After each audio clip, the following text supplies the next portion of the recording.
बातों का घड़ा भर चुका है। अब मैं आज और इसी क्षण तुम्हें और तुम्हारे कौरव भाइयों के भार से इस धरती को मुक्त करा दूंगा।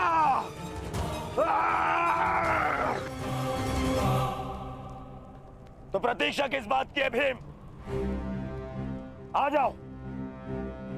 तुम्हारे लिए तो मुझे शस्त्र उठाने की भी आवश्यकता नहीं है।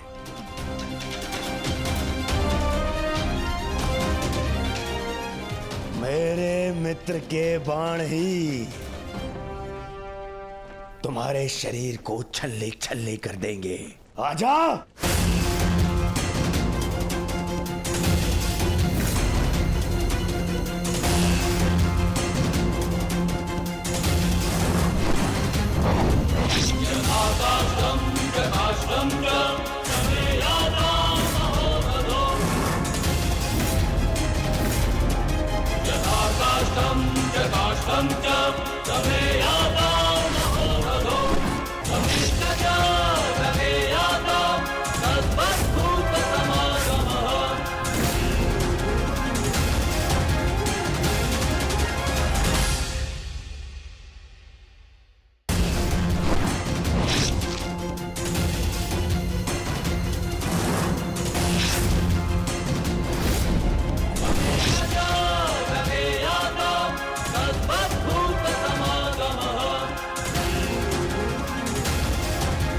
क्या हुआ अंगराज? कहां चला गया तुम्हारे बाणों का तेज? इससे अधिक पीड़ा तो मुझे कांटे दे देते।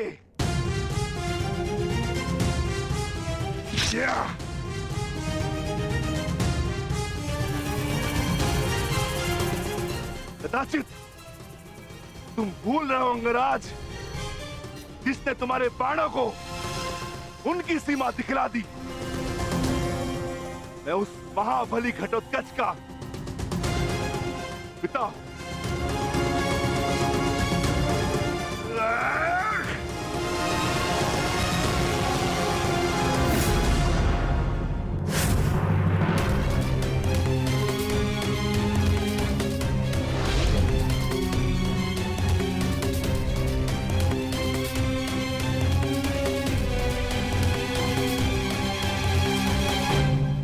रुक जाओ कौन?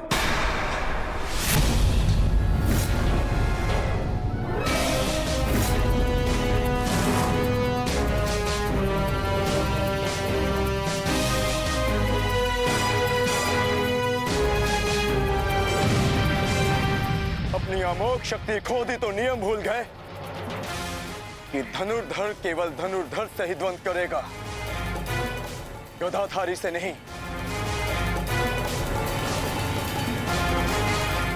किंतु जिस पक्ष से तुम ये युद्ध लड़ रहे हो,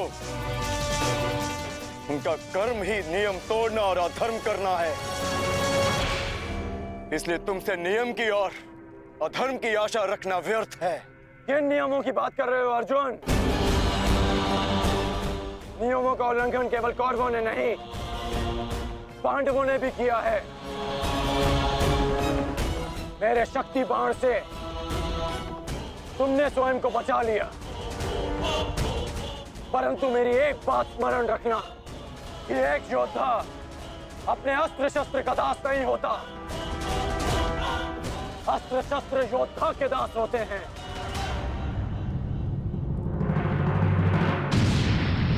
तुम्हें परास्त करने के लिए मुझे किसी कवच और शक्ति की आवश्यकता नहीं है अर्जुन।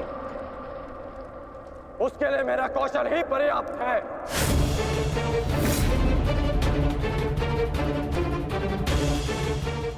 अब ना ही मेरे पास कोई शक्ति है और ना ही कोई कवच, इसलिए सावधान, क्योंकि अब मेरे बाण पहले से भी अधिक शक्तिशाली होंगे। बच सको तो बच लो अर्जुन।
मैं तुम्हें अब जीवित नहीं छोड़ूंगा।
रुक जाओ।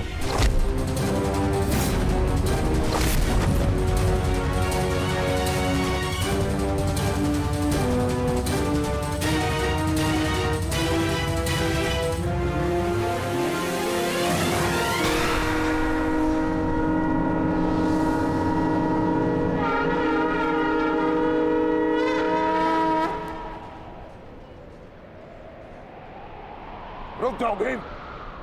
प्रतिक्रमण।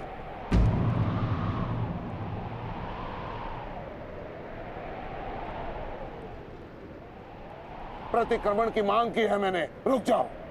और मुझे प्रतिकार की मांग है आचार्य, प्रतिकार की। अपने पुत्र के प्राणों पर बनाई तो प्रतिक्रमण चाह रहे हो? नहीं भीम, मेरी मंशा केवल और केवल सभी योद्धाओं को एक प्रहर का विराम देने की है।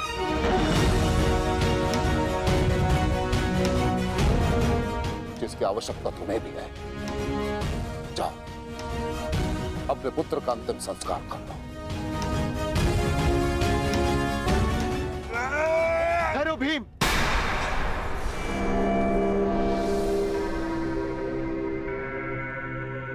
हम में और कौरवों में अंतर है भीम। गुरु द्रोण ने प्रतिक्रमण की मांग की है और हमें उनकी इस मांग का सम्मान करना होगा।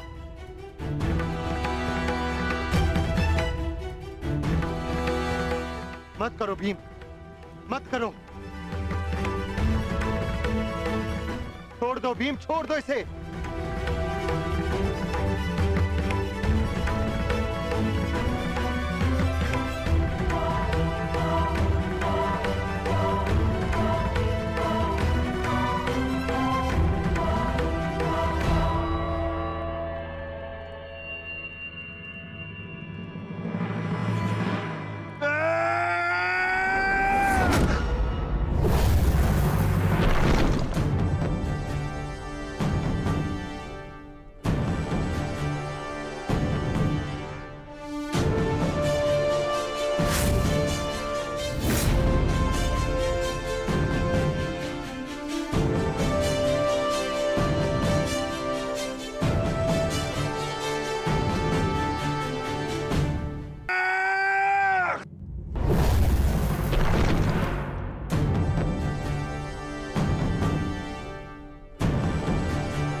अश्वत्थामा, तुम ठीक तो हो पुत्र? पिताश्री,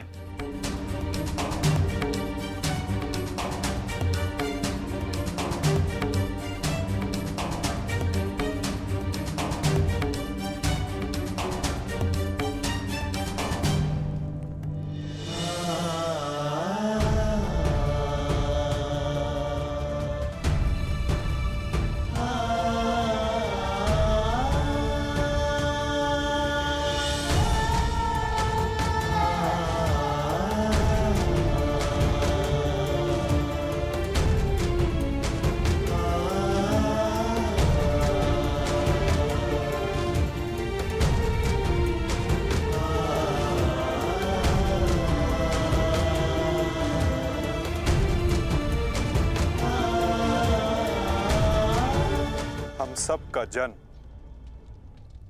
किसी उद्देश्य के लिए होता है। हम अपने जीवन का मंतव्य पूर्ण करके अपने गंतव्य पर चले जाते हैं। और यदि एक वीर अपने जीवन का उद्देश्य पूर्ण करते समय वीर गति को प्राप्त हो जाए तो उसे मोक्ष की प्राप्ति होती है। तुमने सबके लिए जो कुछ भी किया उसके लिए सभी तुम्हारे ऋणी रहेंगे पुत्र। तुम्हारा ये बलिदान व्यर्थ नहीं जाएगा घटोत्कच। और इन्हीं बलिदानों से हम इस युद्ध में विजय पा सकेंगे। जिस भविष्य के लिए हम ये विजय चाहते हैं माधव, क्या उसके लिए वर्तमान का बलिदान करना उचित है? पुत्र की हत्या हो जाए और पिता जीवित रहे, ये कैसा न्याय है माधव? ये न्याय नहीं पार्थ, यही नियति है। धर्म स्थापना के लिए जिनका बलिदान आवश्यक है उन्हें अपना बलिदान देना होगा पार्थ। और जिनका जीवन आवश्यक है उन्हें संघर्षों का और दुखों का भार उठाकर अपना जीवन जीना होगा। और इस युद्ध के लिए, इस धर्म स्थापना के लिए तुम्हारा जीवन आवश्यक था। और घटोत्कच का बलिदान।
बहुत हो गया प्रतिक्रमण, अब प्रतिकार होगा।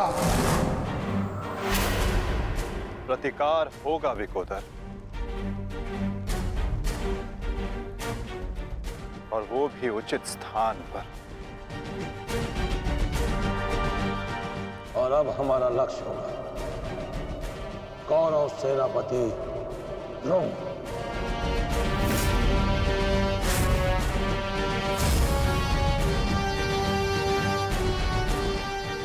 हाँ पिताश्री, कर्ण के पास केवल एक ही अस्त्र था अर्जुन के विरुद्ध, और वो उसका प्रयोग कर चुका है।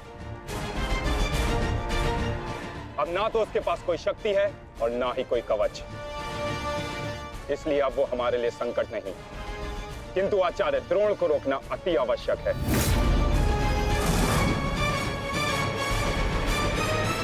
उन्होंने आज भी हमारी सेना को बहुत भारी क्षति पहुंचाई है। अब द्रोण का वध आवश्यक है।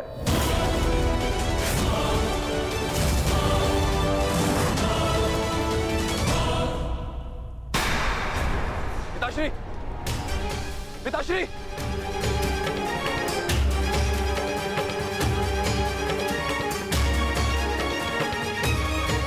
मैं कायरो की भांति युद्ध भूमि छोड़कर नहीं जाऊंगा। मैंने मित्र दुर्योधन को वचन दिया और मैं अपना वचन नहीं तोड़ सकता। एक बात का स्मरण रहे अश्वत्थामा कि धर्म और धर्म की बात करना हमें शोभा नहीं देता।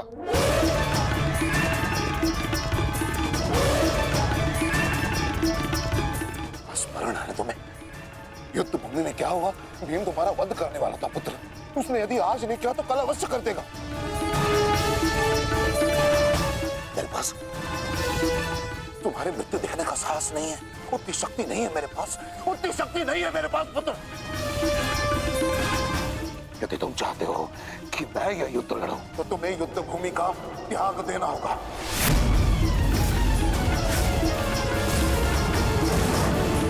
वचन दो मुझे कि तुम युद्ध भूमि का त्याग कर दोगे। वचन दो। आचार्य द्रोण, यदि ऐसा है तो आप यह युद्ध भूमि छोड़कर जा सकते हैं, परंतु मेरा ये मित्र कहीं नहीं जाएगा। वैसे भी आप हमारे सेनापति हैं ना। सेनापति होने के पश्चात भी आप उन विपक्षियों का कुछ कर नहीं पाए,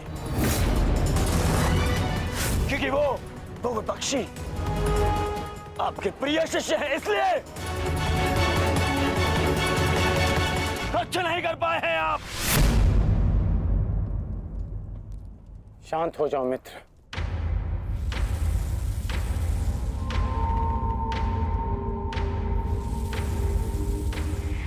मित्र दुर्योधन सत्य कह रहे हैं। मेरे पिता ने पक्षपात किया है। उन्होंने अपने दिए वचन को पूर्ण नहीं किया और इसी कारण आज हमारे परिवार पर प्रश्न उठना आवश्यक है। किंतु एक पक्षपाती पिता का पुत्र होने से अच्छा है कि मैं एक योद्धा की तरह रणभूमि में जाऊं और अपने प्राण गंवा दूं। बस अश्वत्थामा, अपने पिता से इस भांति कटु वचन कहना एक महान योद्धा को शोभा नहीं देता। जो अपने पिता का सबके सामने अपमान कर सकता है, उससे किसी और के सम्मान की आशा नहीं की जा सकती।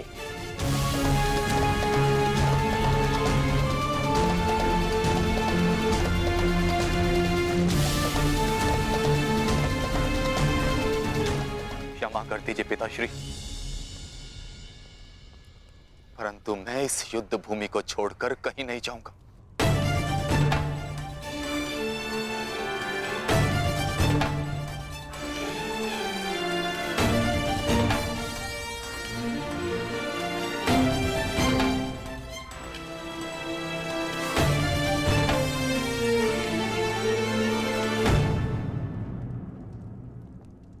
तो ठीक है पुत्र, मैं तुम्हारी इच्छा का मान रखता हूं और आशा करता हूं कि नर्क से दूर रहने की शक्ति तुम्हारे पिंडदान में हो। आज केवल तुम्हारे कारण मुझे संपूर्णता से धर्म का त्याग करना होगा। एक पुत्र पिता के लिए बल होता है, परंतु आज तुम मेरे लिए निर्बलता सिद्ध है। और आप भी सुन लीजिए युवराज, यदि मैंने अपने संपूर्ण जीवन काल में पुण्य किया है तो उन समस्त पुण्यों का मैं कवच निर्मित करता हूं।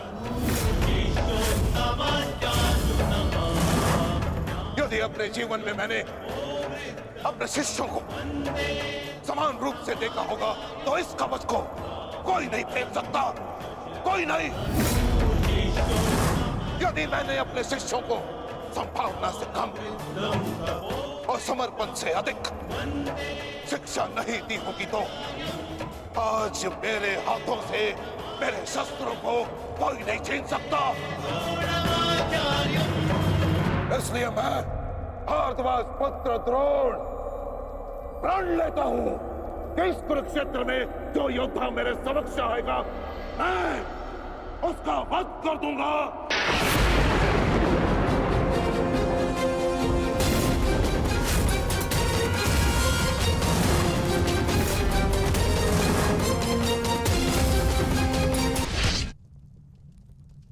आचार्य द्रोण का वध करना सरल नहीं।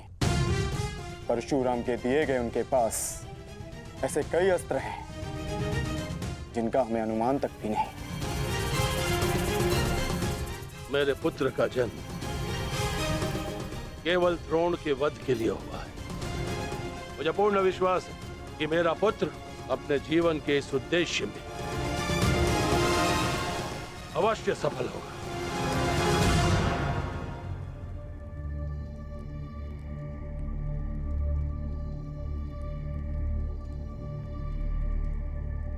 ये युद्ध सरल नहीं है कर्ण। तुम्हें अपना ध्यान केवल युद्ध पर केंद्रित करना होगा।